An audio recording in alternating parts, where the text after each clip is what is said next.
flashback to college. Just a lot of dedicating myself to work while listening to music and trying not to get distracted. Yapping to random people. Hello everyone. Today I'm going to be working on a game I've been trying to get working for the last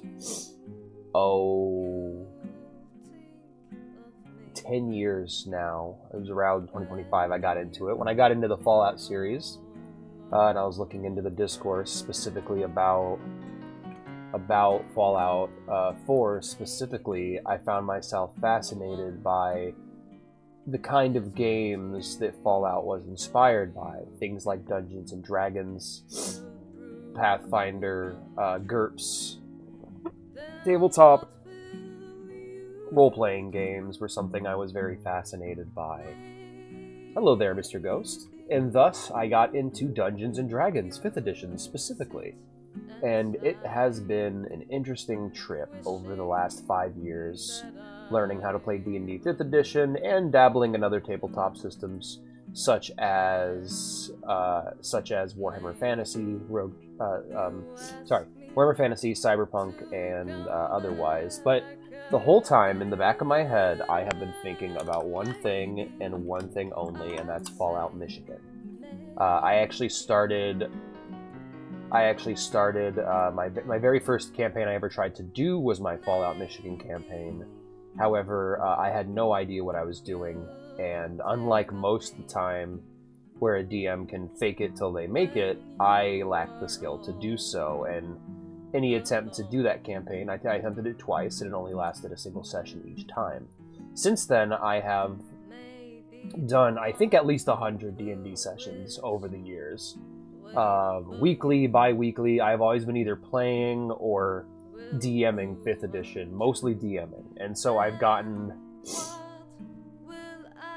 very used to it, and I think now's the time. Now's the time to come back, make the revisions to the Fallout tabletop rules I want to make, and then get into it. Right now, there are 2 versions of the Fallout tabletop game that I'm aware of. 2 main versions that have their own different game development and twists and spins based on who's working on them. The first of which is the... I'll go ahead and... I'll be right back.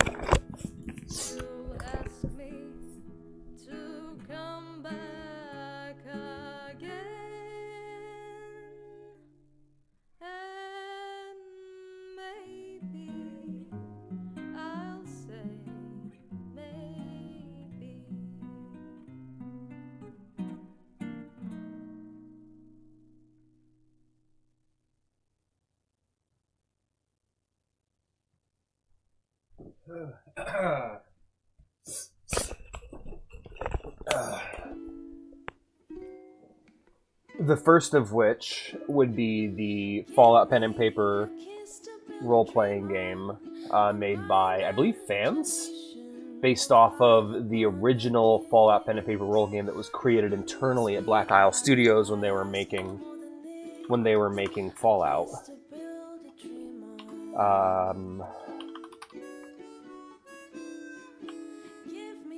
A kiss before you leave me. Imagination in me heart.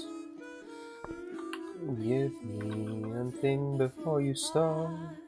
A kiss to build a dream on. The other one that exists is the Modifius Fallout role-playing game. This one's a lot more official. If you see minis at the store, if you see books at the game store, you're going to be finding the Modifius game. Now, the interesting thing about these tabletop systems is they're based off of video games. And because of that, they have specific issues and problems that are difficult to find otherwise when looking at tabletop rules. So, for example, Fallout Pen and Paper, which is the one I'm basing my system off of, is based off of the internal calculations of Fallout 1, 2, 3, and New Vegas. The problem you run into with that is that the required fucking math is insane. So when I work on these rules, I'm trying to do one thing: reduce the math to almost nothing. Basic multiplication, basic multiplication, division, subtraction, and addition. You know, if you're having to use PEMDAS, if you're having to use PEMDAS or Order of Operations, it's gone too far, in my opinion. So, like, pre-algebra, the very first class of pre-algebra is as advanced as I want it to get. I also I don't know why. Maybe you're just not all that excited about it. You just, you need a little push to get you interested. That's fine. Because, like, yeah, from what it sounds like, you have everything you need to start Mr. Ghost, but you just need that one little push.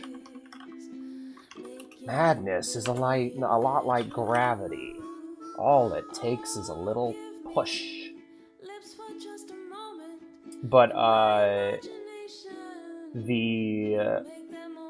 I'm certainly going to work on it more, but, basically the solution I'm trying to figure out, too, for the original rules is that I want it to still resemble Fallout, still feel like Fallout, and basically do what the old one did by crushing down the numbers a bit so that we don't have the requirement of using such heavy mathematics for individual players. Everything is going to be a D10 or a D100 roll. Everything is going to have to be below certain amounts. The idea is instead of rolling a D20 that you have to get over a certain amount to win skill checks or get through armor class, like in 5th edition, the goal is to roll under the difficulty score because it's all based on percentages. So in order to hit someone with a gun, for instance, you want to roll well below your gun skill. Now, your gun skill isn't going to give you a direct indication of the fact that you're going to win because basically it works like, how do I put it? It works like Warhammer. It works like Warhammer 40,000, where the target number you need to roll towards gets hit with modifiers, it gets hit with difficulty modifiers, it gets hit with cover modifiers, making that number go down and down and down, and the higher base skill you have to subtract from it will increase your chances of hitting. That's the idea. But that sounds super complicated already. Do you believe in gravity, Joker?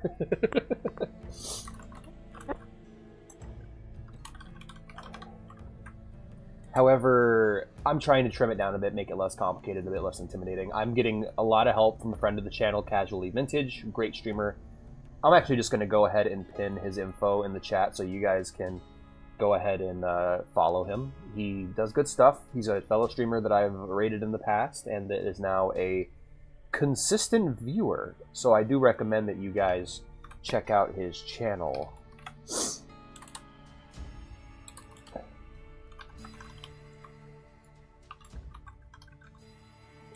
I think I have it here. Casually Vintage. There we are. There we go. Yep, go ahead and give him a follow. He's definitely going to be helping. He's working on a Excel spreadsheet right now that'll act as a character sheet that does a lot of the math that I'm going to ask my players to do in the background.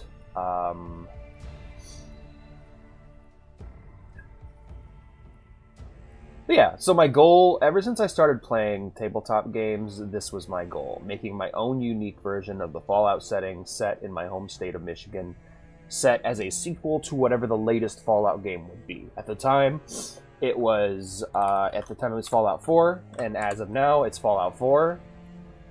Specifically, now that I've seen the show, it's a sequel to Season 1 of the show. So any intense changes made to the lore in Season 2 might really fuck me up, but as of right now, I'm basing my world upon the world we've seen in the Fallout show, and I'll make any changes accordingly that I feel like making. Unless Season 2's a real stinker, you know? It might be.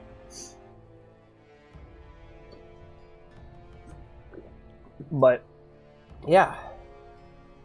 Oh yeah, and the other Fallout show, I guess the other question should be, why don't you just use the modern RPG system? And it's like, well, I looked at it. It seems fairly easy to understand. It does not feel like Fallout. So we have both extremes when it comes to the Fallout RPG systems. Hello, Patson29. Welcome, welcome. We have two extremes when it comes to the Fallout RPG systems, and that is, we have one that is too. We have one that is too complicated, And then we have one that is simplified, but so much so that it hardly resembles Fallout anymore at all. So I'm trying to find a good middle ground between the two.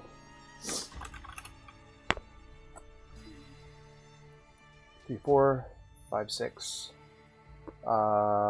Tabletop. Games. There we go. Alright, 4, 5, 6. Alright, cool. YouTuber Cats. Wall streamer. Okay. Also, hello, welcome. Yes, TTRPG design is hard. What's interesting is that I actually had a lot of dreams to become a game dev before I got into D&D. Now, I'd already given up on those dreams by the time I started playing. However, D&D, like, really helped me. Like, D&D was really what I was looking for all along. And I was able to tell a lot of cool stories in D&D and in tabletop games that I would not have been able to tell in games for years upon years, you know?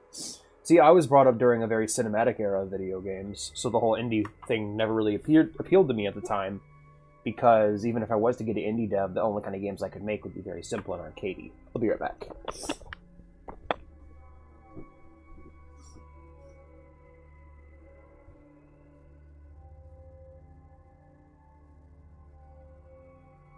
bring this fucking bowl of toilet paper with me.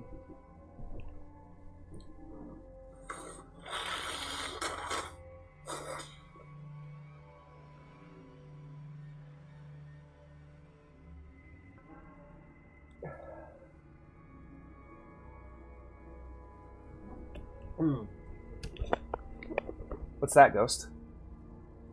But, no, the main thing for me, as of now...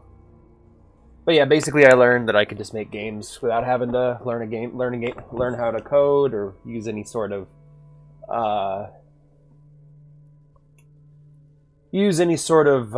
software. I could just, you know, roll 20 and D&D that bitch, and that's what I've been doing for the last, 5 years at least.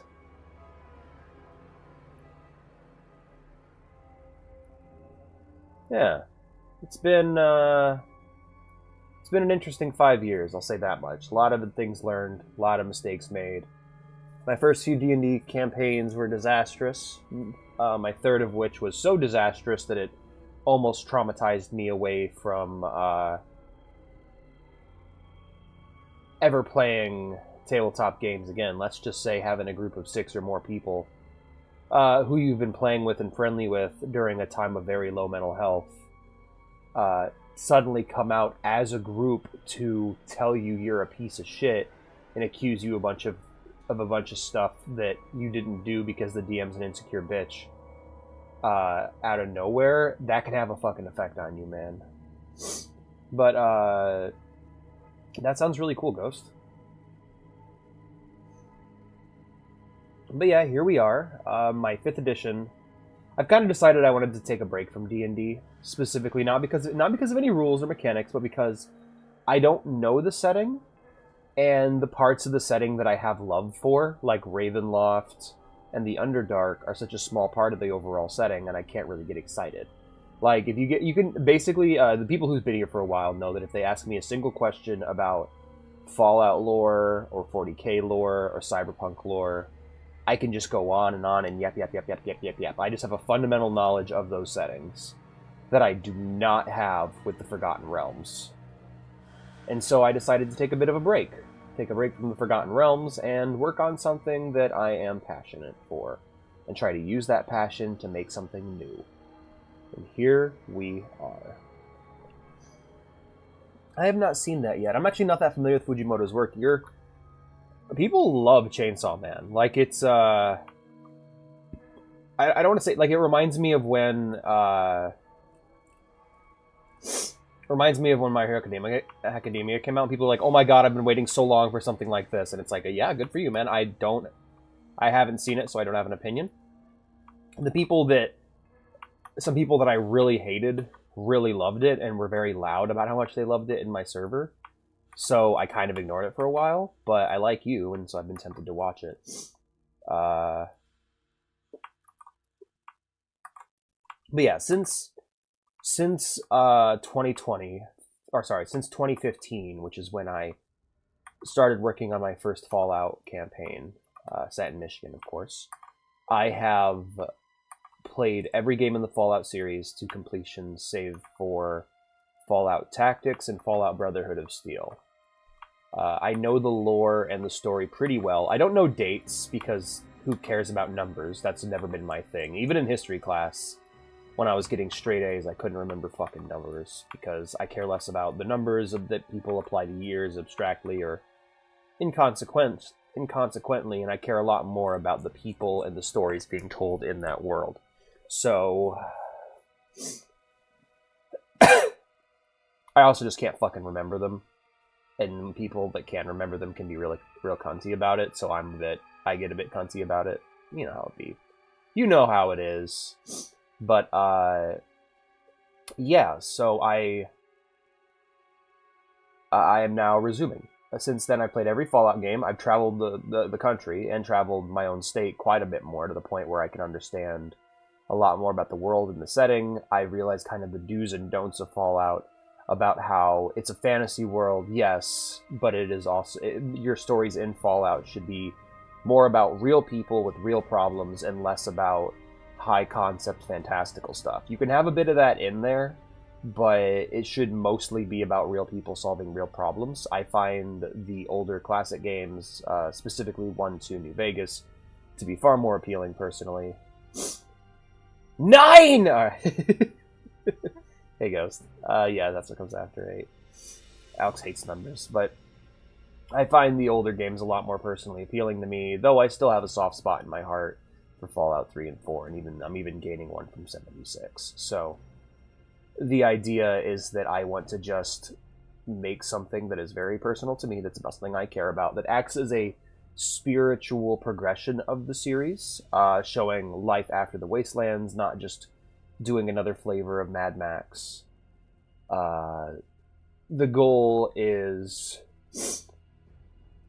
similar to how Fallout... So let's kind of go over the series progression and talk about where I want to stick mine.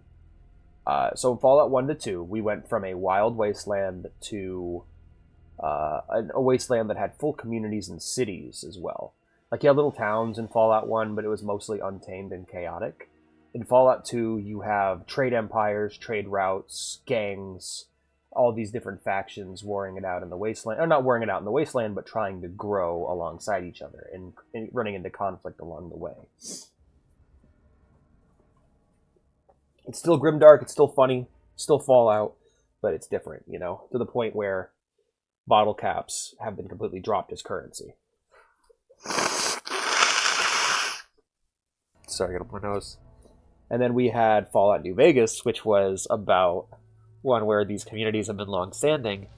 You have a wasteland like the one in Fallout 2 with all these big communities and gangs and stuff. However, now it's being encroached upon by newly found nations, all trying to kind of fight over their space, all trying to fight over their territory and decide who gets Nevada, who gets New Vegas, who gets to become the dominant America, who gets to become the new America in this part of the wasteland. Regardless of the ending you got for Fallout New Vegas, I have moved forward with the story, and we're tackling a similar concept very far away from New Vegas.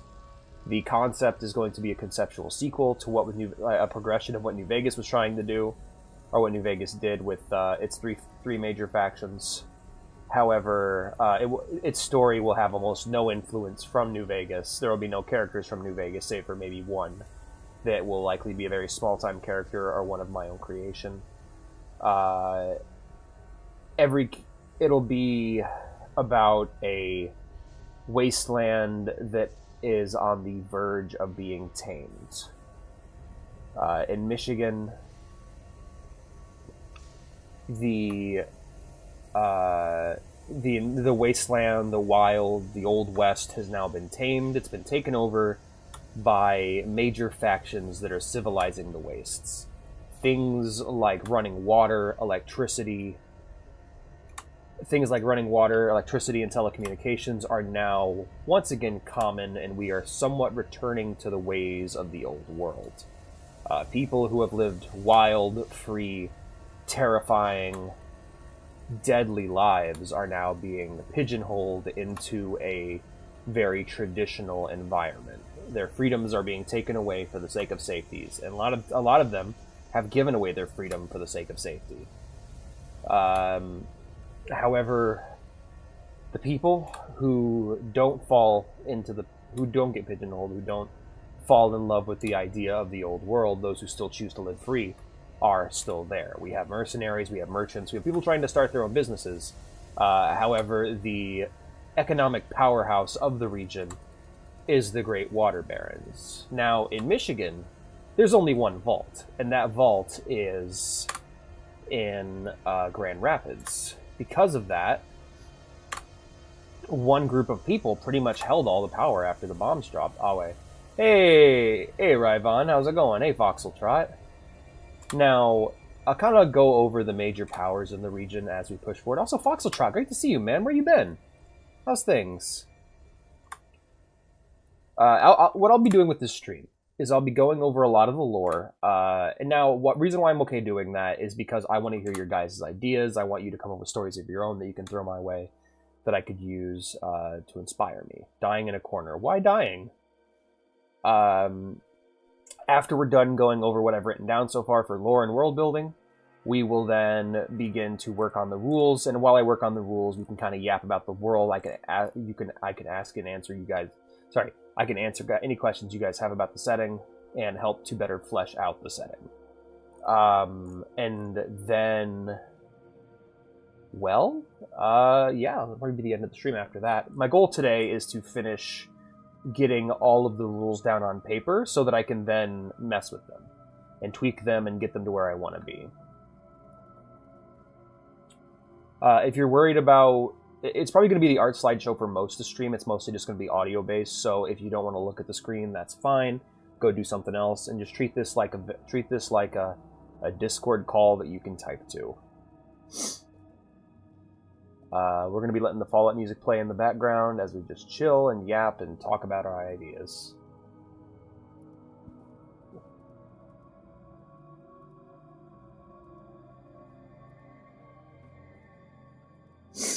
Bonjour, monsieur. Hey, Vintage. I'll also be looking at Vintage's spreadsheet he's made. But for now, we're just going to be kind of yapping about lore. So the first faction we'll be talking about are the Great Water Barons. Now, the Water Barons descend from Vault 201. Specifically, that's the vault in Grand Rapids.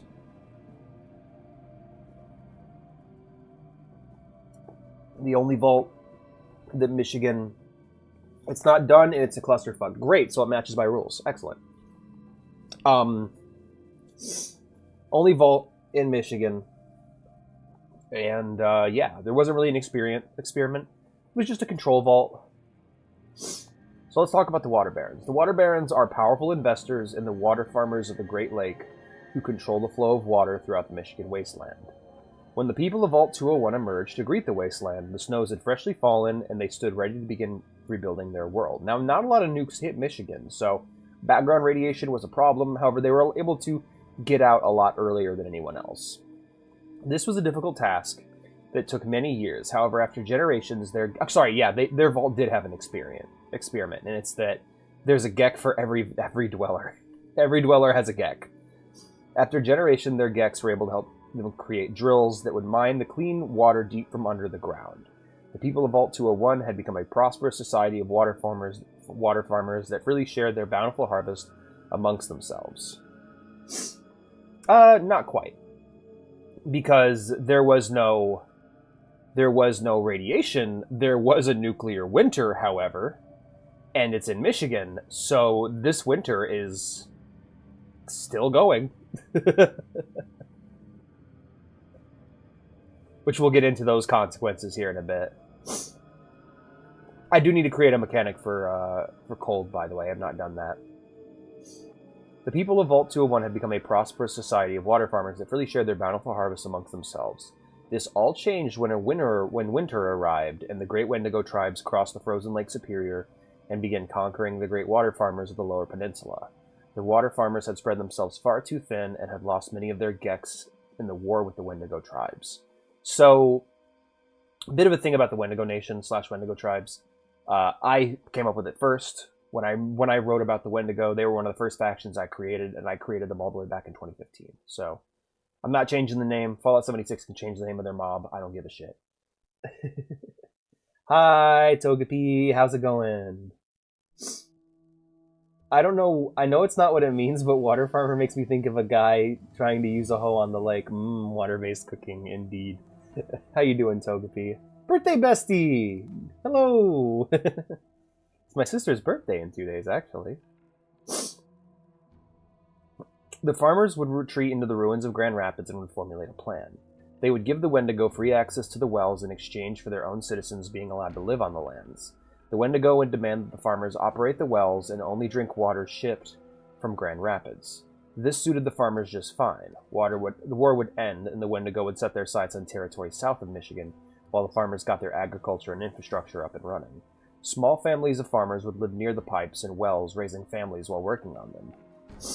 Meanwhile, the city, the overseer would work with the Vault Science team to modify the filtration system of the wells to allow lethal quantities of radiation into the water over time. They've already been conquered, and now they're trying to overthrow their conquerors from within. Hi, Ziggy! You got your nails done? Nice! Urge to scratch up a back. Attacked a partner. How you doing, Ziggy? Furthermore, faulty Geiger counters would be sent to the settlement so that when the Wendigo noticed and demanded their water tested, they would receive false results. Soon settlers would come from the south and share in the rationed water which flowed freely to them as long as they settled on Wendigo land. The Wendigo would attack these settlers, however, since they were healthy and arrived armed. Soon these new settlers would go to war with the Wendigo, pushing their dying troops into the northern forests where they currently remain. So yeah, it's they've basically overthrown their conquerors from within and let someone else fight all their battles for them. Oh, hell yay. That's awesome. You guys chilling in a call right now? That's cool. Soon the Barons would discover a flaw in the filtration systems and have them swiftly repaired, delivering clean water to the people of the Lower Peninsula. Got Eclipse, though. Now I have all the Halloween tunes. Yay! Just in time for Christmas. As the region was populated soon, old world luxuries such as electricity would be brought to the region, along with bottle caps being accepted as the local currency. People living on the land would be billed in order to cover expenses. However, most of this money would go to the Barons as their well-earned reward for bringing peace to the land. So the Barons mostly are people from the vaults. The vault. Life for the settlers was difficult despite these luxuries, as they had to feed and shelter themselves, on top of paying their monthly bills to the Barons. Jobs were hard to come by, as most local businesses could not afford to hire or were far too greedy to do so. Government positions were always open, however, and settlers could work long hours for the Barons as clerks, plumbers, and electricians in order to reduce their bills. However, the job that reduced them the most was that of the soldier. After the war with the Wendigo, a lot of land was left empty, and so the common man was drafted into the GLSF, the Great Lakes Security Force, and trained in the use of the pipe rifle and in trench warfare. This new military would march to war against both settler and Wendigo alike. If the community refused to work with the Barons in any way, the GLSF would be mobilized against them, and thousands would die in brutal trench warfare reminiscent of the Great Wars of old.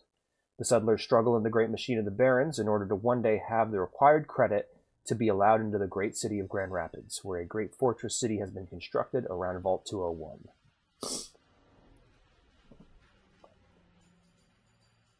If it were simply just calculating skills, it'd be one thing. Yeah, let me know what I can do to help, because so you brought up PEMDAS. I thought that was really funny. PEMDAS is too complicated. Not saying too complicated for me, I'm saying for what I'm trying to accomplish, for what I'm trying to do, PEMDAS has no place in there, aside from the very basic multiplication and division before subtraction and addition. Basically, most of PEMDAS and or order of operations just aren't going to be used because, well, this whole thing is about simplification, you know? Sheets round down. That's awesome. Hell yeah.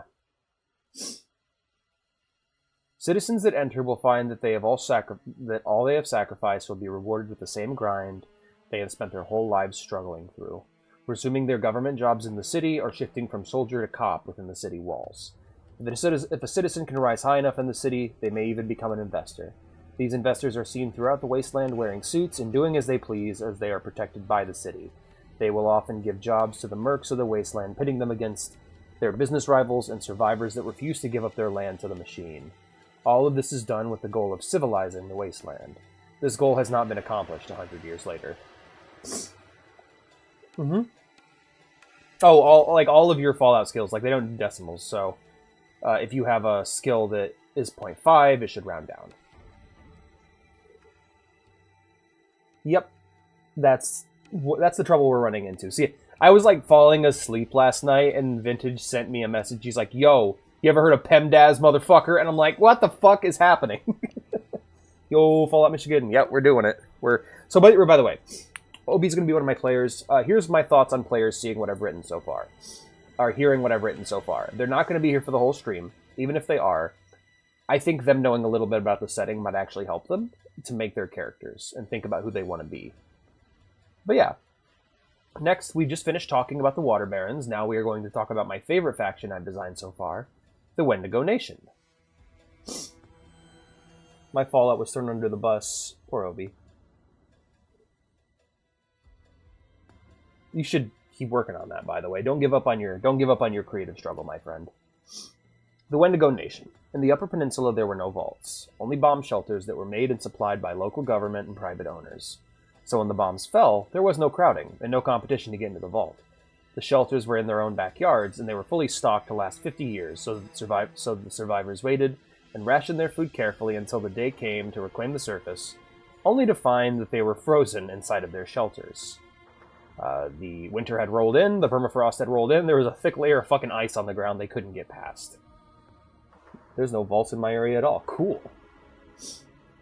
The survivors would undergo 25 years of hell, where they had no choice but to recycle resources and feed off one another. When they were finally able to rise from their tombs, the survivors of the Upper Peninsula would emerge changed. Common Americans had been reduced to savage cannibals, desperate to survive. Wastelanders that had migrated into the UP were descended upon by survivors, who took their food, water, weapons, flesh, skin, and bone. Many of the survivors remembered their pre-war connections and would continue to work together raiding settlements and hunting in the now mutated forests of Michigan. Rumors would reach the outsiders of the flesh-eating savages who fed upon all that entered the UP, and soon they would be christened the Wendigo tribes. The communities of the UP would accept the given name and would continue to work together as the Wendigo nations. Towns would rebuild and expand, hunting and killing both man and beast alike. That's not cool. What's not cool? Oh, eating people? Yeah. It's pretty cringe, not gonna lie. The nations would hunt the great northern Yona brown bear, the Kerberai two-headed wolves, and the rare western deathjaw, using every part of their bodies to survive and establish great power and honor. They would even tame the mutant Sleipnir horse, great six-legged steeds that ate both man and beast alike, just like their riders. Soon, the culture of the Wendigo Nation would take shape, and the law of the land would become one based purely on strength and merit. If you are strong enough to keep something, it is yours.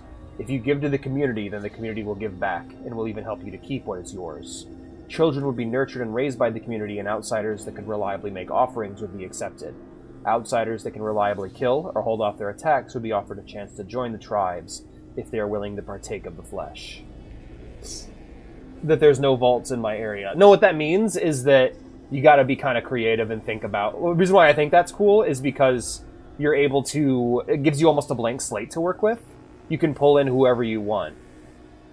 You can look at other vaults in the area and decide who migrates into your region. You can decide whether and how people have survived otherwise, you know? I think that's cool, personally, because it gives you more... It's a situation where creativity can be encouraged by limitations. While some Wendigo still consume human flesh regularly, doing so is not healthy in the long term, and a majority of Wendigo will only consume flesh and blood for ritual purposes. Most human flesh is fed to their horses.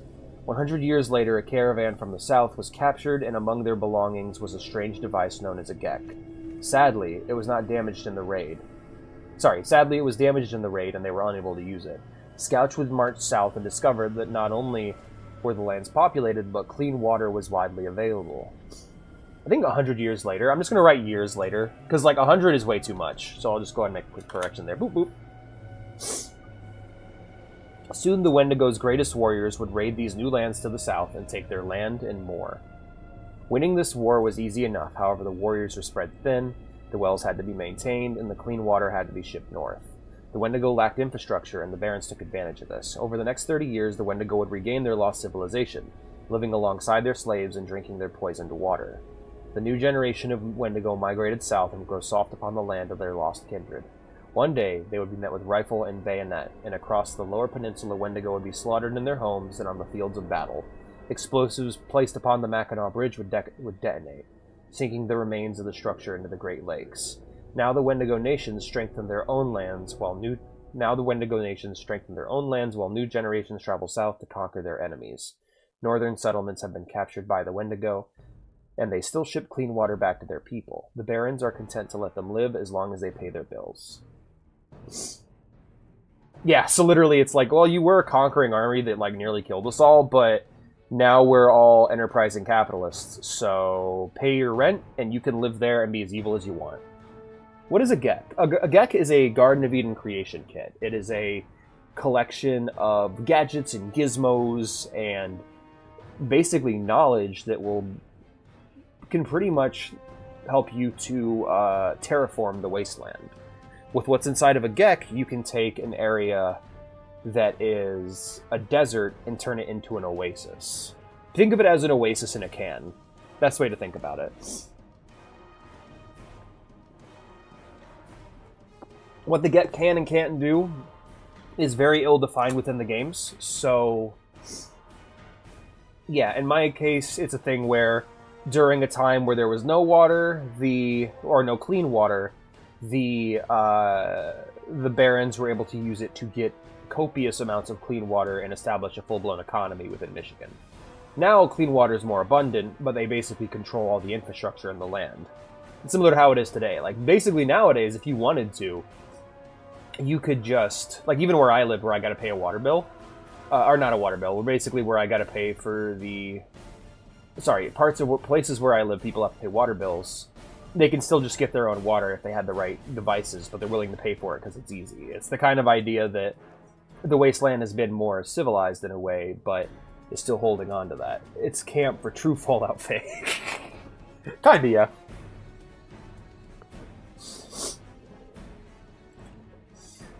Yeah, the camps kind of become what basically the most reasonable, realistic expectation of what people thought the Gek was.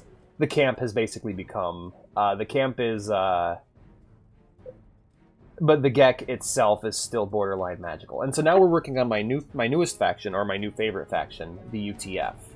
The Union of Tanks and Firearms. The city of Detroit, before, during, and after World War II, was the capital of the auto industry, manufacturing vehicles and weaponry for the United States and her allies. The Great War started out very much the same, however the lack of resources towards the end of the war and the approaching reality of nuclear war slowed manufacturing to a crawl. However, very few factories continued with work as usual, in the hopes that they would be the only suppliers when the economy came back around. In these factories, when the last days of the old world came, quotas were driven through the roof and workers were put into permanent overtime, as workers were required to work until they literally dropped, with the promise of immense pay to take home to their families in this trying time. People that had enough would leave, of course, only to realize that the bombs had fallen and would die of radiation poisoning soon after stepping outside. Workers would spend their short breaks sleeping on the floor, and managers would imbibe copious quantities of drugs to stay conscious and alive. Yeah, that sounds awesome. What does, the Gek or the UTF? A week into this process, the lead lining of the building could not protect the workers from the fallout any longer, and they would begin to get sick, all the while being told to keep working to meet work quotas that did not exist. After 2 weeks, the workers began to bleed internally and realized something was very wrong. More would attempt to leave only to die, and this time their co-workers would notice. Their managers had kept them working through the literal apocalypse and stopped them from reaching their families, who perished unable to reach the one vault of the lower peninsula in time. Working together, these workers would overthrow their bosses, torturing and killing them for their horrible crimes.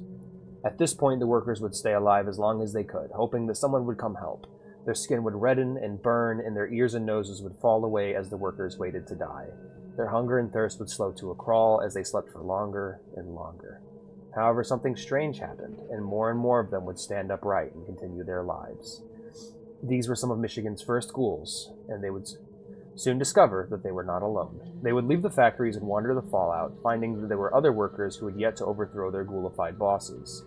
These workers would offer to replace the dead for little to no pay, and they would leak the truth to their peers who chose personally to kill their bosses.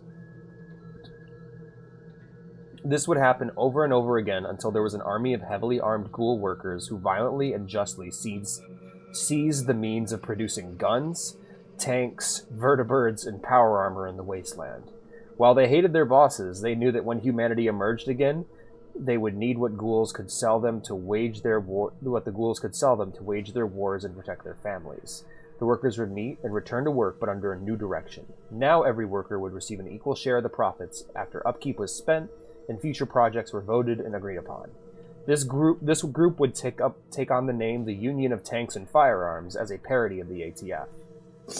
200 years later, the UTF is the dominant weapon distributor in the Great Lakes wasteland, establishing and protecting exclusive supply routes via heavily armored freight trains on newly repaired pre-war railways. These trains are full with guns, tanks, and armor, with the UTF keeping the vertibirds and power armor for themselves, which they use to escort and defend the trains when necessary. Cannons atop and aside the train and protect the car in the meantime, from any who would attempt to destroy, rob, or derail the train. They will sell to any buyer, with a few exceptions, and treat their workers well, giving everyone the hours they ask for and relying on a massive stockpile of product to avoid insane quotas. Almost every worker is a ghoul, and the factories tend to only hire ghouls since they know and understand the bigotry they experience. So yeah, that's one of my favorite factions. I fucking love the UTF. Arms dealers that are fucking... Should I be here as the spoilers? You can know a little bit. It'll help you to make your character. Also, hi, Blue. Good to see you. But, yeah, so the UTF are, a union of arms dealers who treat their workers fairly, are basically all ghouls, and they sell weapons to the wasteland. They're the reasons why you can still get things like power armor in the game, while it is extremely rare and tough to get. Mutated geese. Alright, I'll write that down. Hold on. I'll write down mutated geese. That I can do. They're fucking terrifying. I have a bunch of mutated creatures I want to implement.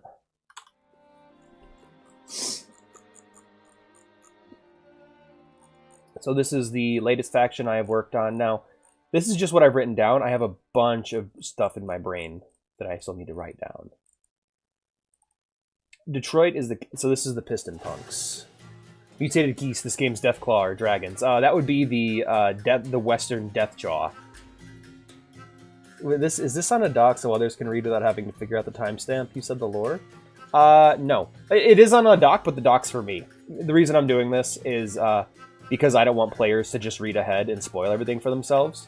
The spoilers you get are the spoilers you tune in to see, for now. Untitled Goose Game. Having little glimpses of the lore is far more authentic to like a real experience you could base a character off of. And also, I'm kind of hoping you guys hear little bits and make up your own shit too, that I could then implement. Like where you guys go, I'm from Frogtown in Michigan, and it's like, well, fuck, I guess Frogtown's real. I'll write that down. Within reason, of course. I don't think I'd allow Frogtown, but I'd probably try to come up with a better name. Fogtown, Dogtown, whatever. Not real, by the way, just an example. Please don't make Frog Dogtown. Frog Dog Fogtown. Detroit is the capital. Oh, I already wrote that. Oh, yeah. I think it's funny that I started both the UTF and the Piston Punk sections with similar ideas. Detroit is the capital of the automotive industry, and therefore car culture has always been strong in Michigan and America as a whole. Cars were cool, fast, fun, and most importantly to the Piston Punks, offered great freedom. The first generation that made their way into Grand Rapids were poor folk that had struggled most of their lives to reach the city. Sadly, since they lacked the capital to move up in the city, they mostly had to work until their death. Many children of these laborers did not appreciate inheriting the debt of their fallen parents and chose instead to venture eastward into the wild parts of the wasteland. It was there that they found the great ruins of Detroit and the ancient vehicle factories, which they were able to study and repair in their own time. I'm from Frog Dog Town. I would have Frog Town in Louisiana.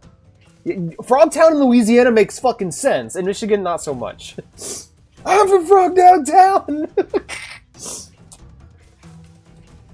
I'm fine with most bugs, but ants specifically I hate. Did you watch Them With Us, man? You would have really liked that movie. Ants get fucked up in that. The weapon and tank factories still ran, however, they were strongly protected by powerful robots instead of the children of... and the children of Grand Rapids knew better than to try to infiltrate those. They would instead spend their time cultivating the diverse plants that grew along the steel frames of the old world structures for food, and mastering the crafting and use of automobiles. The UTF would begin to trade with the children for food in exchange for weapons and tools. Now the children in Detroit could defend themselves from the mutants that inhabit the Motor City. Soon the children would have an entire fleet of cars, freshly restored and painted, and ready to drive across the wasteland. One day the children would begin a mission to Grand Rapids. They would bring fresh food and alcohol they had brewed from the great fruit and grain of the Iron Forest. Excited to bring their brothers exotic goods and the joy of cars, they would instead be fired upon by the security force of the city. The children would not return fire, though, and would instead surrender. They tried to explain that they were citizens and were here to help, but instead they were arrested. Their supplies were seized and their cars were left to be snowed upon in the field. Wheatfield Town, Michigan. And now I gotta go to work. Damn. Well, good luck, Vintage. Don't die. Don't, maybe overthrow your bosses. I don't know. Just spitballing here. After confirming their identities, they would be returned to their families who missed them greatly at first. But when the children, who are now adults, began speaking of all they have accomplished, as well as the joy of automobiles, they were dismissed as rebellious punks. These children were as old as their siblings who inherited their family's debt and continued to slave away for little pay, and were resented for leaving. However, their nieces and nephews, soon to inherit those same debts, left with them in order to find freedom and a better life. Nobody really knows if the city knew that these children were with the punks when they opened fire, but half were slain regardless as the children fled from the artillery. Miles away, the dead were put to rest, and the leader of the children gave a speech on how in challenging the status quo, they had become outsiders and punks in the eyes of those who hurt them in the first place. They would embrace this title and combine it with their love of fast cars, taking on the name Piston Punks. Over the generation, the punks would become the dominant auto gang in Detroit, taking great interest in their community, helping it to thrive, and selling their custom vehicles to any in the wasteland who had the caps. They would also become the dominant brewer of alcohol in the Great Lakes region, selling their high-quality hooch for a fraction of the competition's price. All the while, they would firmly keep out any who would try to exploit their people, including the water barons themselves, with a firm hand, without ever engaging in unnecessary bloodshed. The Golden Age would end with the arrival of a motorcycle gang that would come to be known locally as the V8 Vagrants. Yeah. 8 riders emerged from the south one night and set up camp in town. The punks would meet these riders as they were heavily armed and strange. They wore bizarre armor, were heavily armed, and some were mutated or never human to begin with. The punk envoys met with a group that was silent and grim, and accompanied by a growing group of wastelanders that were in a sorry state. The punks feared that a fight would break out, but a massive mutant with a pale green skin would warmly greet them and charm them, offering them Western medicine in exchange for food and water. The punks would accept the offer and return with supplies a week later, but to their surprise, the population of the riders' camp had grown exponentially, with there now being over 100 empty eyes staring at them. The punks worried that there would not be enough supplies for them all, but the mutant said otherwise and graciously offered them a large parcel wrapped in leather. A single syringe would fall from the package, and the empty-eyed crowd would immediately surround the punks, moaning in desperation. A scrawny man would reach for the drug, but the mutant would take up the man in his great arms and embrace him, whispering soft words of comfort to him, before his body fell limp and lifeless to the ground. Alright, yeah, hell yeah, like an inventor? That'd be sick. That's totally a thing. The mutant would and you could even, like, tie up a religious angle into it if you want and go more like alchemy with it, even though it is science. The mutant would apologize to his guests and hand them the syringe. The punk would leave quickly, but before looking back, the riders stood completely still as statues, and the wastelanders crawled and scraped at the spot where the body had fallen, as if they were dogs fighting over a meal.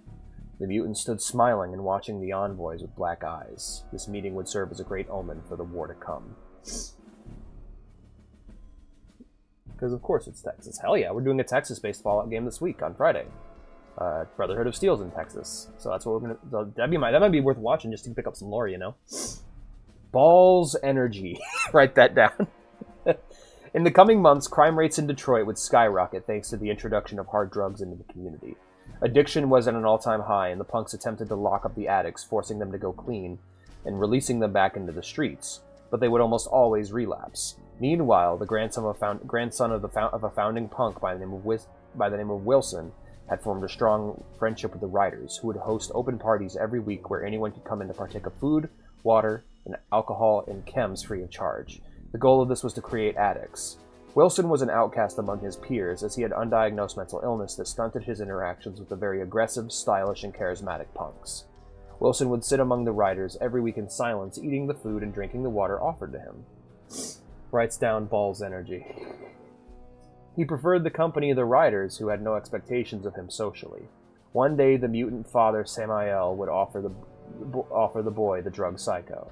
The boy would decline, but every time he dined with the Riders, he would find the hypo on his plate. Finally, one day, Father Samael would go to each of the Riders and inject them with the psycho-hypo. They became more sociable and open, laughing and joking about past adventures. Openly laughing and joking. And openly sociable, openly laughing. Sorry, it's fucking my grammar here. When the boy saw the transformation they had undergone, he finally held out his arm to the priest who injected him. Within minutes, he was speaking to these Dark Riders as an equal. The Riders' stories were dark and violent, but Wilson had expected as much. What he didn't expect was to relate to these monsters, but he very much did. Each and every one in the group was an outcast who did not entirely understand why, save for the mutant Samael, who stayed quiet and spoke not at all of his past. When Wilson left the party, he was floating. The joy of social acceptance was even enough to shroud his coming down from the high, and he was given a small stash of chems to take with him. Wilson would try different combinations of chems and explore the feelings it gave him while trading part of the stash for a Dictol, which he would use whenever the effects started wearing off and the headaches started. He gained a new understanding of himself and what could be, and of what could be new allies to the punks. He went to his father and showed him the stash and explained the effects. He was livid. While he had no evidence that his son was selling drugs, he had spent the last month hunting and killing local dealers, and so when his son approached him with a stash of drugs larger than he had found before, he, in a fit of rage, beat his son and ordered him imprisoned. Wait, so an ADHD medication? Nice. Yeah, right. Look, you picked it up. Good. Yeah, that was a bit of personal social commentary. It's amazing how the right medication can make you suddenly able to talk to people who treat you like shit previously. And also having a group of people who have no expectations of you socially can go a long way into helping.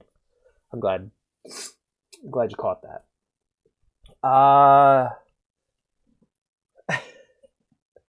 But of course tragedy strikes because war never changes or some shit.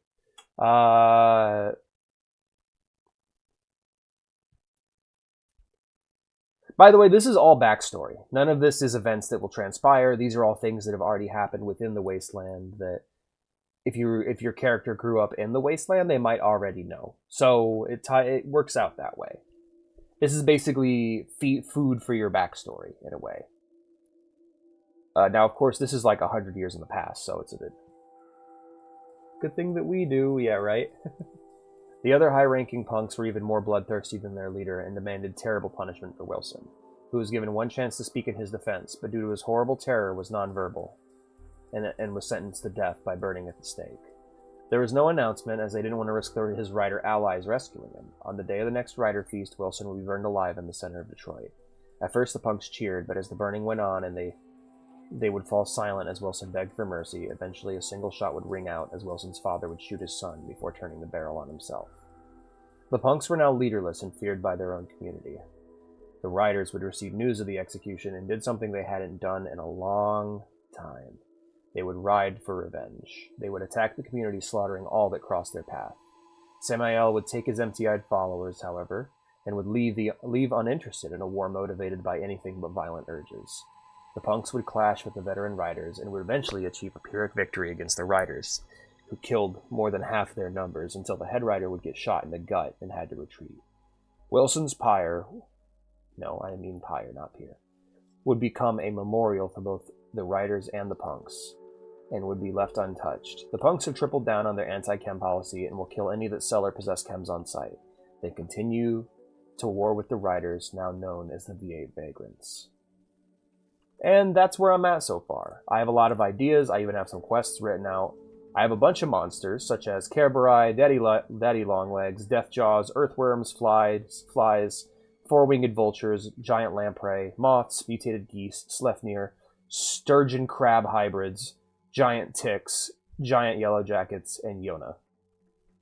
So yeah, that's what we got so far. So today, what we're going to be working on more so is the rules. Right now we have, we'll kind of go over the rules and how character creation works and how all that works. This can be consulted later on if you're one of the players in my groups. It'll help you, it'll kind of help you figure things out. So we're going to go ahead and pop on Chrome.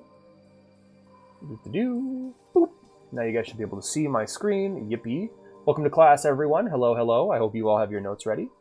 Your notebooks ready to write down and draw cool pictures in the margins. All right, Chapter 1, Character Creation. Part 1, Your Species. Now, I opted for race before, but I figured species would be better. Your species choice will decide your attribute minimum and maximum. So, there are a lot of options on the site. However, I've chosen sentient species that have only appeared in the games and have continued to do so for their entire running. Certain races are extinct, like we haven't seen any sentient deathclaws or mole rats since the events of Fallout 2, so they will not be an option. Dude, I'm gonna fail this class. I'm sorry. Do the ticks bite the person really bad? They physically attach themselves to the person and can't be removed unless their bodies are destroyed, and they have a shit ton of health. However, they are very weak to flame weapons. Good luck. They work like real ticks, except they're giant. Black people are extinct in my fall. That's not what I'm saying. That is absolutely not what I'm saying. Yeah, no playable Deathclaw mommy. You might run into an intelligent Deathclaw out there. Who knows? Green is gonna fail religion class. Damn. Just like AJ. Your species choice will decide your attribute minimum and maximum. Human. Age 110 to 125. Strength 1 to 10, Perception 1 to 10, Endurance 1 to 10, Charisma 1 to 10, Intelligence 1 to 10, Agility 1 to 10, Luck 1 to 10. Basically, what you play in the games. They have a natural electricity resistance of 30%, and they get a perk every 2 levels. Your second playable species is a ghoul. Ghouls, as far as we know now, can start at age 10 with no real upper limit aside from going feral. Your strength 1 to 8, your perception can go from 4 to 14, your endurance is 1 to 10, your charisma is 1 to 10, your intelligence is 2 to 10, your agility is 1 to 6, and your luck is 5 to 12. 1 to 12, 1 to 5. Yeah, so what that means, or age to 125, yeah, it's just the average human life expectancy. I don't know of any, like, aside from, like, Mr. House, I can't think of any, like, older, normal, full-blooded humans that aren't, like, cyborgs or whatever. If you can think of an example, then I will add them. Ghouls, we don't know how old they can get. They can get really old. Ghouls are completely immune to radiation. They have a poison resistance of 30%. They have 1/2 hunger, thirst, and fatigue rates, and they gain a perk every 4 levels. Then it makes sense. Ghoul. Yeah, pretty much. You can have ghouls that are very silver-tongued. There's a lot of things that apply to charisma. Charisma isn't just physical appearance. Like, let's just point out the ghoul from the show. Both Hannibal from Fallout 4, I think is his name, and the ghouls. Like, there's a reason why a lot of people's favorite characters are ghouls, and it's not because they lack charisma. Like, they may not be traditionally sexy, but a lot of them are very charismatic. Like fucking the ghoul from the show, Like, is it Hannibal? Is that the name of the fucking ghoul from Fallout 4? I don't remember. I feel stupid. Hold on. The Fallout 4 ghoul companion. Fallout 4 ghoul companion. What the fuck was his name? John Hancock. Yeah, Hancock. Like, a lot of the best Fallout characters are ghouls purely because of their vibes and their charisma. You know? Like Danny DeVito. That guy gets tons of pussy, but he isn't traditionally attractive. Because he's Danny motherfucking DeVito, you know? He's got that charisma. Anyway, super mutants. Race, species number 3 of 4. Age age 16 to 200. I'm going to go ahead and set that to 16 to question mark. Strength 5 to 13, perception 1 to 11, endurance 4 to 11, charisma 1 to 7, intelligence 1 to 10, agility 1 to 8, luck 1 to 10. Damage resistance plus 25%, immune to radiation. Poison resistance 20%, plus 2 HP every levels. You get a perk every 4 levels. You get a plus 20% to intimidation rolls and a minus 10% to attack rolls made with small guns. So ghoul. Ghoul. Pretty much. Alright, next up in our final species is synths from Fallout 4 specifically. I thought about just making this robots, but I feel like that would be too much, so I stuck with the basic body type of synth. And this is specifically referring to the newest generation of synths, people like Valentine. Age 10 to 200, mainly because they haven't been around that long. Actually, the age should be much smaller. Hold on a second. I'll have to figure out what their actual age would be, but for now, we'll just leave it at that. Strength 6 to 12, perception 6 to 14, endurance 6 to 12, charisma 6 to 10, intelligence 6 to 14, agility 6 to 12, luck 1. All attributes start at 6, save for luck, which starts at 1. These artificial persons must have their bodies repaired rather than healed and do not recover from healing. They cannot use luck points. They're immune to poison and radiation. No, they're not. No, they're not immune to radiation. That's stupid. Immune to poison.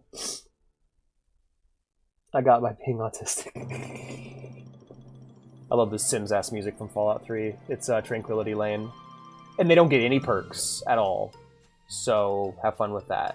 Yeah, so basically, human is going to be your more basic Fallout playthrough, whereas Synth, Ghoul, and Super Mutant all have weird perks and challenges to them that are going to make it more difficult. Not quite like races in D&D, closer to different characters you'd play. Furthermore, if anyone's part of my group, specifically Obi and Blue, I know you're going to be in our D&D group. Don't just think of one character, think of 2, because you're going to... A lot of the safeguards that are built into 5th edition to stop you from just dying horribly are not here at all. And sometimes you will just fucking die. Next, we're going to go over our attributes: strength, perception, endurance, charisma, intelligence, agility, and luck. All attributes start at 5 unless stated otherwise. Allocate 5 points among your attributes. You can subtract points from your starting attributes to add them elsewhere.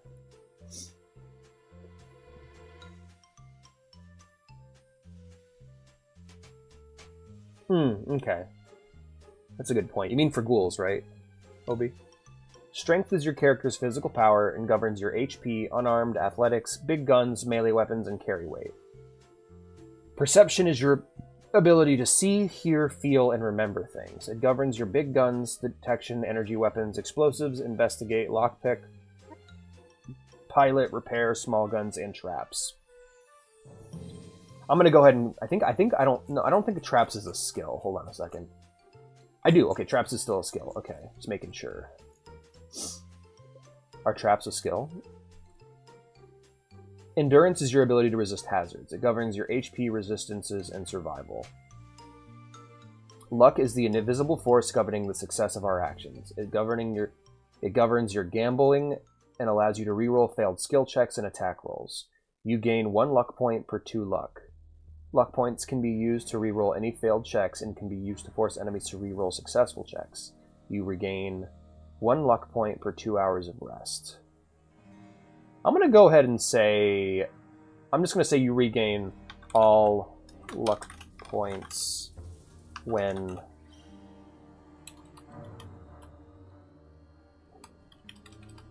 You regain all luck points daily. There we go. So when you sleep. No for synths. Okay, that's a good idea. That's a good idea. I'll have to get the actual numbers for now. Alright, part 3. Details, stats, skills, and tags. Round down all decimals. Details. Name. What's your character's name? Age. Characters known to be under 18 will have difficulty acquiring weapons, illicit substances, or adult services. While there are no laws that govern these things, people are still have morals, you know? They're not going to go selling crack weed to a 14-year-old. At least you're unless you're in a region where you are there. Same thing goes for any sort of sexual service. Got to be the right age, or else they'll say no.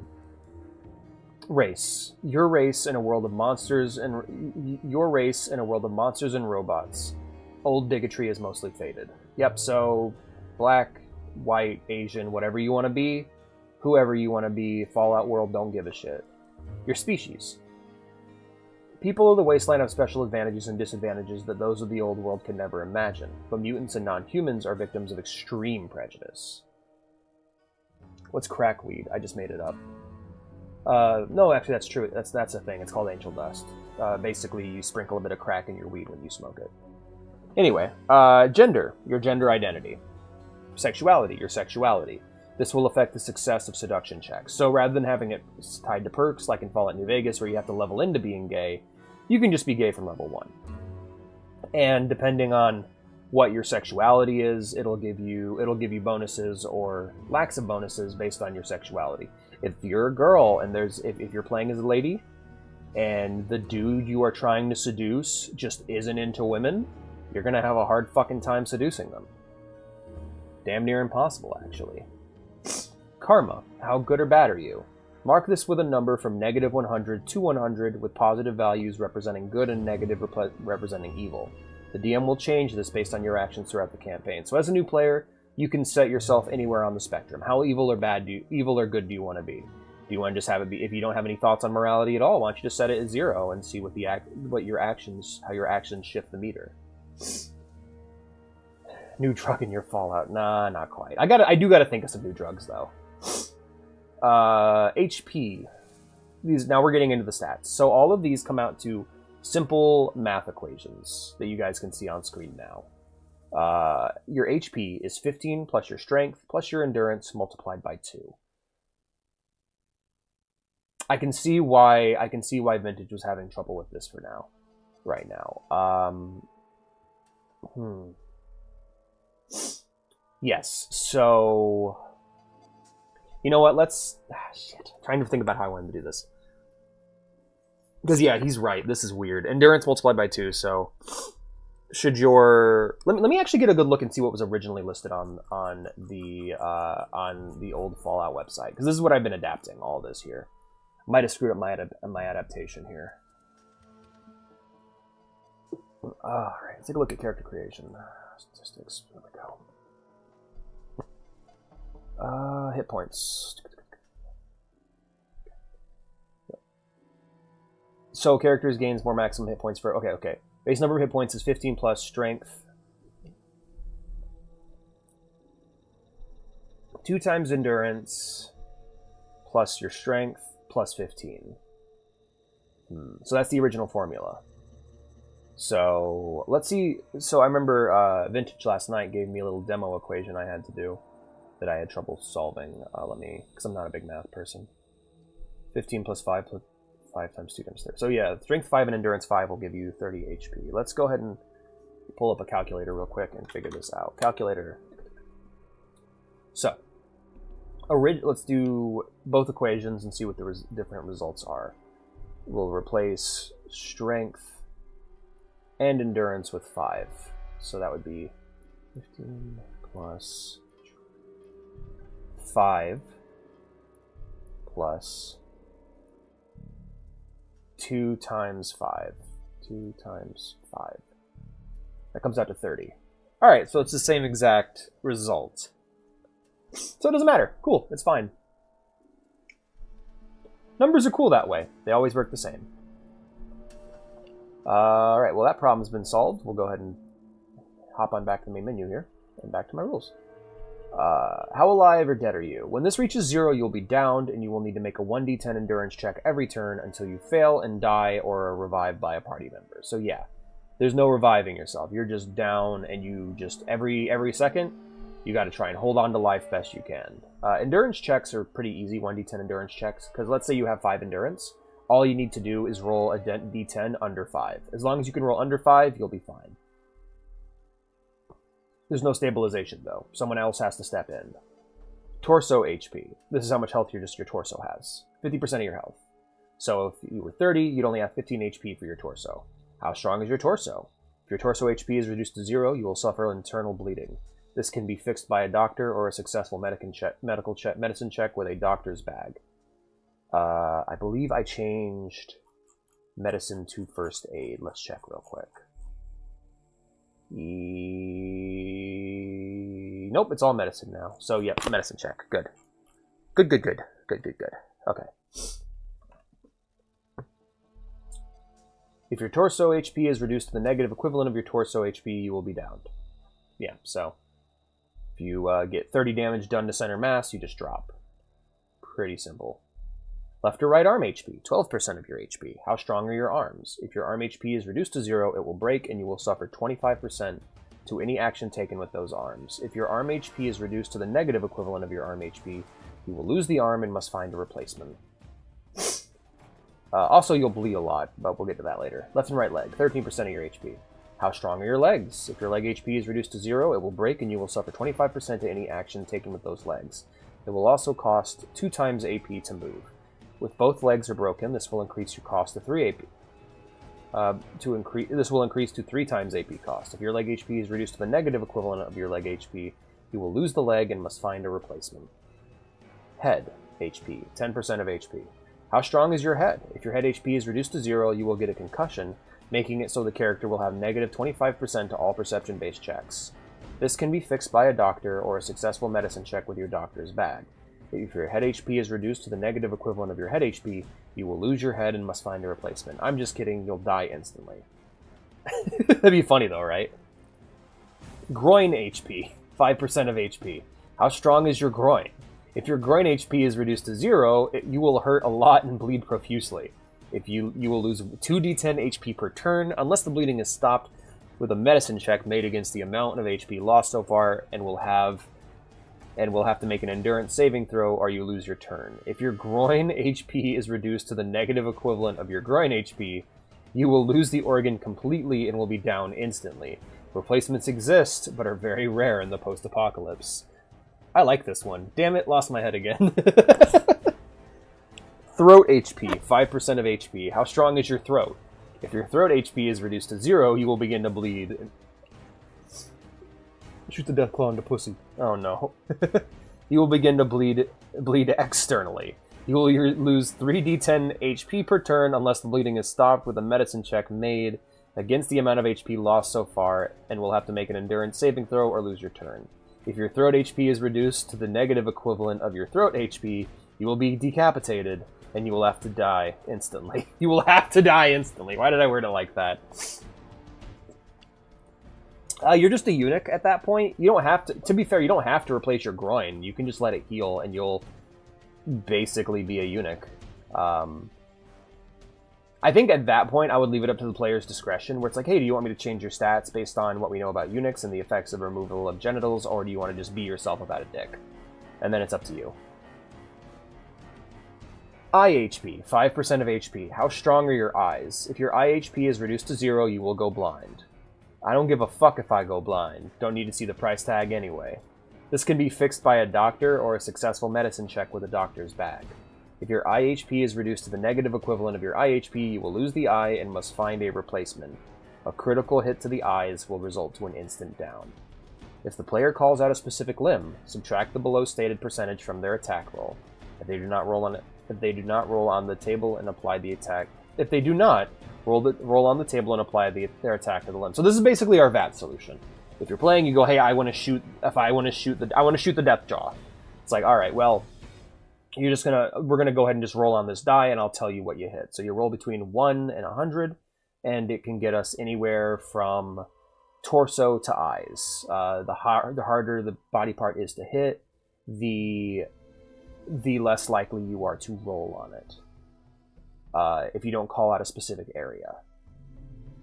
Otherwise, if you do, you go like, hey, I want to shoot him in the foot, I will then roll on the foot, will apply, that would be legs, and you would apply the negative 10% modifier to your roll. No, don't shoot the Deathclaw in the pussy. All dismemberment will cause 1d10 damage per turn from bleeding unless stated otherwise. AP, your agility. How much can you do? Your AP will govern how many times you can move, or act, or fight in a single turn. Your remaining AP after ending a turn will be added to your AC until your next turn. So let's talk about AP, because I'm going to change this. Okay, so in the classic games, there was a problem, and that is, if you didn't set your character to having 10 agility, they were basically useless, and I don't want to carry that into the tabletop game. So we're going to change the equation of how we calculate AP slightly. It is going to be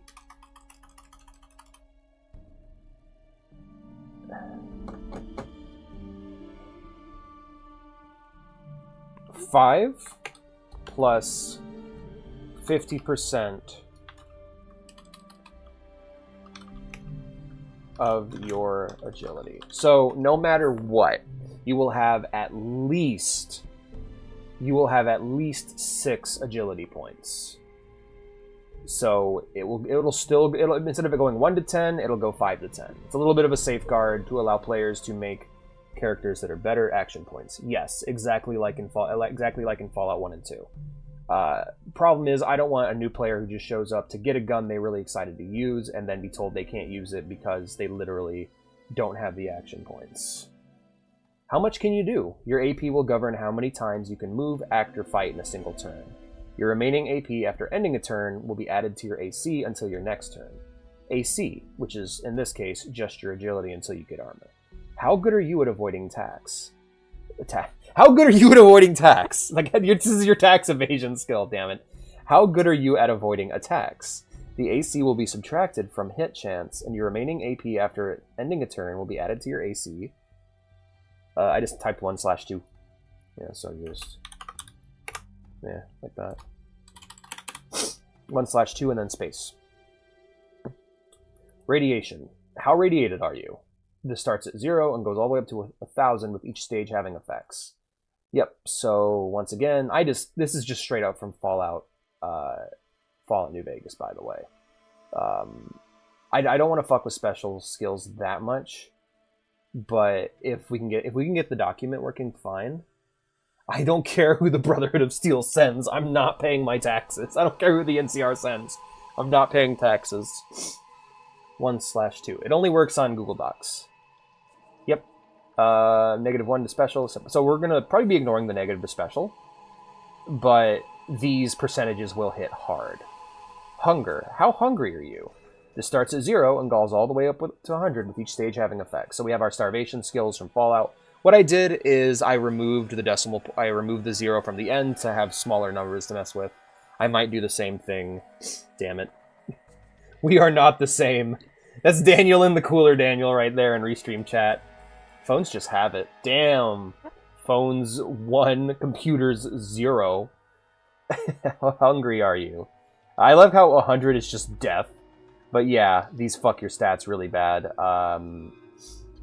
Thirst, same thing.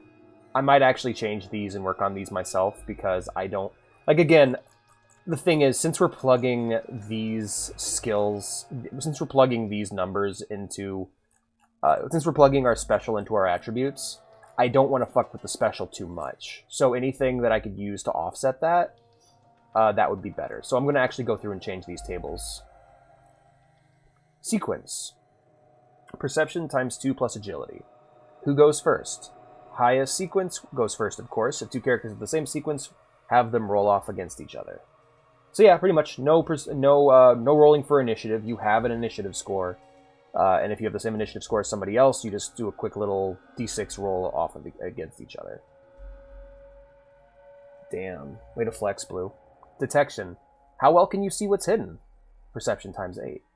This will be used against stealth. This will be made against enemy stealth modifiers and vice versa. Crit chance, your luck score. How often will you crit? Rolling under this number on any skill check is a critical success. So let's say you're rolling a D100 to try to hit with a gun, and you roll under that 10. Well, you get to use a critical hit, which we'll go into later. Carry weight, 25 pounds plus 25 times strength. How much can you carry? When this is reduced to 0, you are encumbered and have to move at half speed, 2 times AP cost. When that is reduced to the negative equivalent of your total carry weight, you are completely unable to move. Melee damage. Strength -5, bottoming out at 1. How hard can you hit? Be it a punch or a kick, melee damage will govern how hard you can swing. This can be added to with weapons and more. Poison resistance. How much poison can you resist? Subtract this percentage from all poison damage taken. Radiation resistance. How much radiation can you resist? 2 times endurance. Subtract this percentage from all radiation received. So pretty much, let's say you have 100% endurance, then you subtract 100% from poison. There you go. Or 5 times. Yeah, so it would be 50%. It would max out at 50%. This would max out at 20% radiation resistance, that sort of thing. Electricity resistance. Armor-based. How much electricity can you resist? Subtract this percentage from all shocks received. I can do it 9 times! Yates.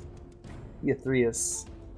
I've received 100 messages today with Restream, yay. Damage threshold, armor-based. How much damage can your armor negate? Subtract this number from all damage received. So if anyone played Cyberpunk with us, that's kind of how it worked here. There's no AC. There is AC, but it's a modifier that gets added atop your chance to hit. It'll decide whether or not you miss, but you can't just negate all damage if you have good armor. If you get hit, you're going to take some damage. Not all damage, but some, you know. You have a damage threshold of 5. You get hit with a damage attack that does 5 damage. You go ahead and lose 5 health. That sort of thing. Healing rate, 1/3 of endurance rounded down. How much do you heal per day? You will regain this much HP total in every 24 hours. Yes, so you need to go to the doctor. You need to actually take care of yourself. You can't just sleep away damage. Healing rate, Oh yeah, we already did that. Hunger rate, 25 minus endurance. How much do you need to eat per day? You will gain this much hunger every 24 hours and must eat to reduce it. So, maxing out at 25. If you have 10 endurance, it's only 15, so on and so forth. Is that a little guy with the little nose? Is that what that's supposed to be, Blue? Thirst rate. How much do you need to drink per day? You will gain this much thirst every 24 hours, and you must drink to reduce it. Fatigue rate. 25 minus N. How much do you need to sleep per day? You will gain this much fatigue every 24 hours, and you must sleep to reduce it. So yeah, based on your character, you will all need different amounts of food, water, and sleep. It's 3, but... Oh, so it's a cat with a little tiny mouth to the side. I see. It's a hamster. Alright, now we get to the fun part. Skills and tags. Here's all the skills we have. I have changed them immensely. Even pulling some over from D&D 5th edition. We have acrobatics, athletics, barter, big guns, deception, detection, energy weapons, explosives, gambling, investigate, intimidate, lockpick, medicine, melee weapons, persuade, pilot, repair, science, seduce, small guns, sneak, steal, survival, throwing, traps, and unarmed. You'll see I've added some back in. I've added gambling back in. I have also split speech into several skills so that you can't just make a speech skill build and break everything. I've added acrobatics and athletics because we actually need that, because I don't want people having to roll on strength and agility all the time. That sort of thing. Oh, I also forgot to write down charisma. Shit. Did I forget charisma altogether, or did I just forget to talk about it? Holy shit, I just skipped fucking charisma. Holy shit, I cannot... That's... Okay, charisma is your ability to influence others. It governs your... time to find out what skills I have based on charisma. Shit. Whoopsie. It governs your barter, deception, intimidate,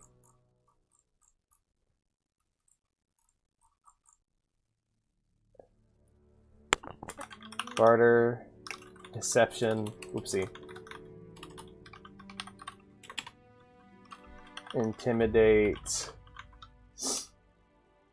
persuasion, and your barter, deception, intimidate, persuasion, and seduction. Did we miss agility too? Holy shit, we missed several special skills. What the fuck, Alex? What did you do? Strength. So yeah, we got Speckle. I hope you guys like Speckle. No more Special. It's Speckle now. I still implemented them, I just didn't write descriptions. It also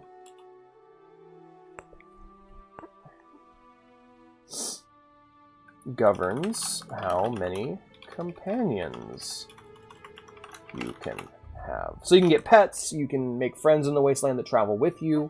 You can make, you can hire mercenaries, but that's all governed by how many charisma points you have.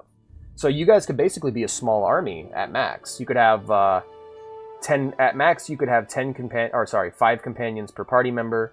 Max party size of 6. You can have up to 30 people. Plus, you could have up to 35 people in a group. You can have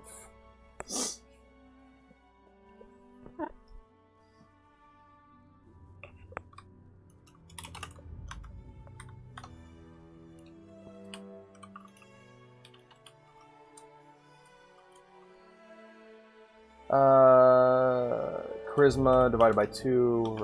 Charisma divided by 2. There we go. So, same like the classic games. Not gonna lie, Speckle way better. Sorry, Theseus, we forgot the back of the ship.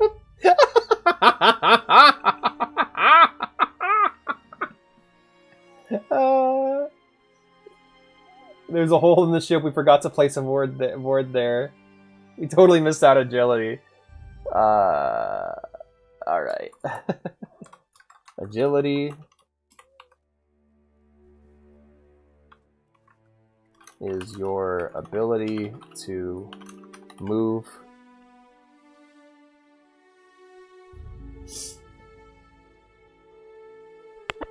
it governs your Christ. Agility still governs a lot though. Shit.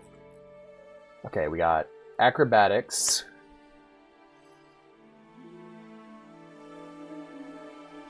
Your acrobatics, your melee weapons,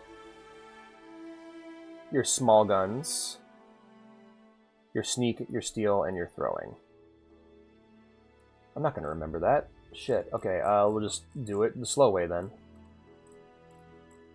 Why did I decide to do this?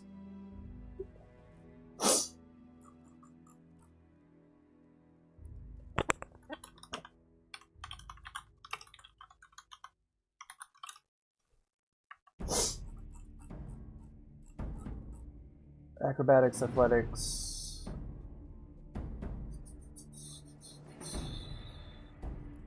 Melee weapons. Small guns, sneak.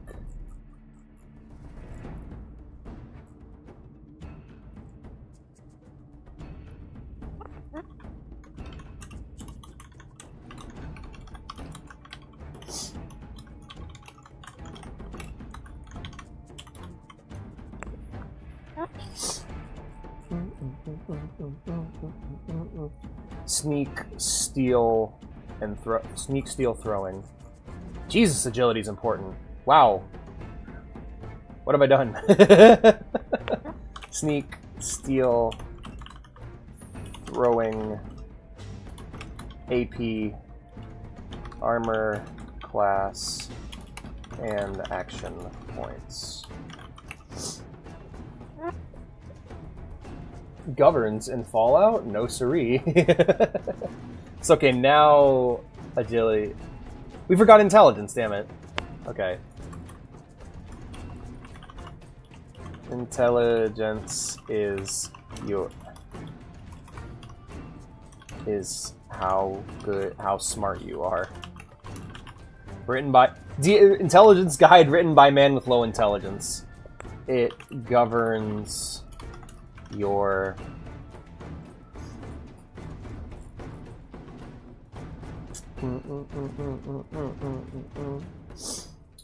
Deception, energy weapons. Why did I make energy weapons a thing? That should not be on the list. That was my big thing, is one of the things I removed was energy weapons. Goodbye. There's still energy weapons in the campaign, by the way. It's just governed by big and small guns. Because guns are guns, whether they work off of energy or otherwise. Okay. It governs your deception, investigate, repair, science. Oh, hold on. Deception, investigate, and medicine. Deception, investigate, medicine. We'll start with that.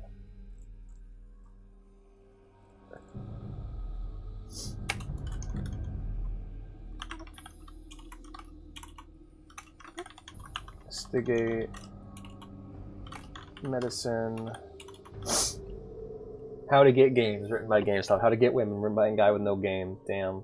How do you write in italics, or is that a Google Docs thing? You just do Control I. Man, do you guys have a computer? Like, I don't want to be mean, but like, do you guys have a computer class at your school? I'm guessing no, because like that's like one of the. I learned most of what I know about computers from my computer class at the time. No shade thrown your way, by the way. I was just yapping. Intelligence. Repair. Science. Maybe the science thing? Yeah. Repair, science. I've always been weird about energy weapons. I like it. I like to treat the energy weapons like in-game guns, personally. And I forgot what I was actually... We don't have a computer class. Oh, okay. Got you. Alex, we were all playing browser games. Nobody fucking paid attention. Repair, science.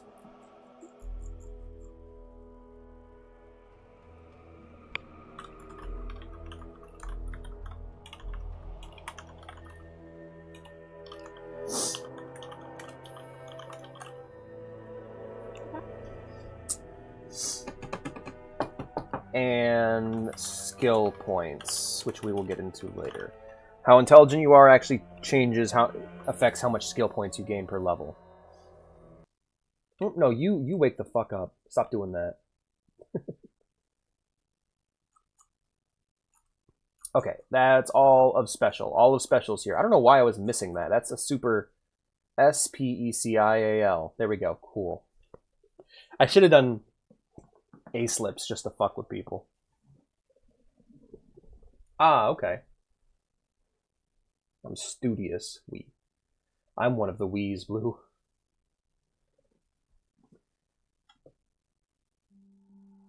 Alright, shuffle playlist, loop playlist, poop playlist, no, come on. Come on, you son of a bitch. Alright, well I can't unkill the tab for now. Alex and his plugins, my goodness. Disable auto suspension on this tab. There we go. Alright. That's all well and good. We've gone over all that shit. Alright. Tag 3 skills to add 10 and reduce skill point cost later on. So yeah, at character creation, you pick 3 skills that you want to do, and those skills will cost less to level up later on, and they'll get a little bonus in the beginning. Part 4, traits. Pick 2 or none at all. And these are all the traits I've adapted and added and all kinds of things. We'll be right back, by the way. I have to pee. So you guys just chill out and enjoy the Fallout music and think about what kind of character you'd make in this setting so far. From what you know.